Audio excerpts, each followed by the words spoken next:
नमस्कार मित्रांनो, पोस्ट ऑफिसची नवीन योजना दर 3 महिन्याला मिळणार 27,750 रुपये असा घ्या लाभ. तर मित्रांनो, ही आपण संपूर्ण माहिती जाणून घेणार आहोत. तत्पूर्वी आपल्या चॅनलवर तुम्ही नवीन असाल तर चॅनलला सबस्क्राईब करा.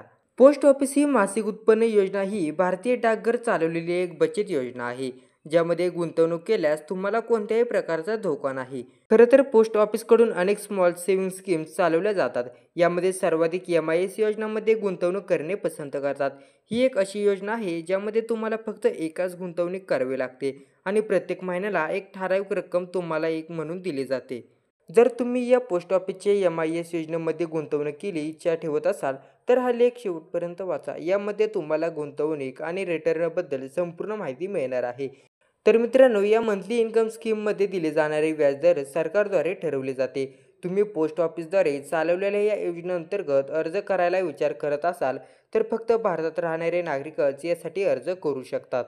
सध्या 1 जानेवारी 2024 पासून गुंतवणुकीवर गुंतवणूकदारांना प्रतिवर्ष 7.4% व्याजदर दिला जात आहे. जर तुम्हाला याचा फायदा घ्यायचा असेल तर जवळच्या बँक शाखेत जाऊन अर्ज करू शकता. गुंतवणुकीची गोष्ट केली तर डाकघरची ही योजना मुख्यत्वे त्यांच्यासाठी सुरू करण्यात आलेली आहे जे सुरक्षित आणि हमीदार रिटर्नच्या शोधात आहेत. हे असे कारण आहे की स्कीम भारत सरकारद्वारे चालवली जात आहे.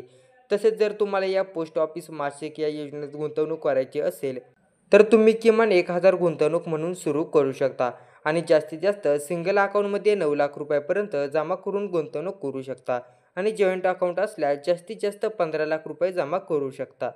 जर आता तुम्हाला पोस्ट ऑफिस मंथली इन्कम स्कीममध्ये मिळणाऱ्या रिटर्नबद्दल माहिती द्यायची असेल तर तुम्ही चांगली कमाई करू शकता. उदाहरणाच्या मदतीने समजवयास घेऊ तर तुम्ही सिंगल अकाउंटमध्ये एकरकमी 9 लाख जमा करतात तर त्या जमा रकमेवर तुम्हाला 7.4% व्याज दिला जाईल. अशा प्रकारे वर्षात तुम्हाला 66,000 रिटर्न मिळेल आणि त्याचप्रमाणे 5 वर्षात तुम्हाला एकूण रिटर्न 3,33,000 रुपये पोस्ट ऑफिस स्कीम मिळेल.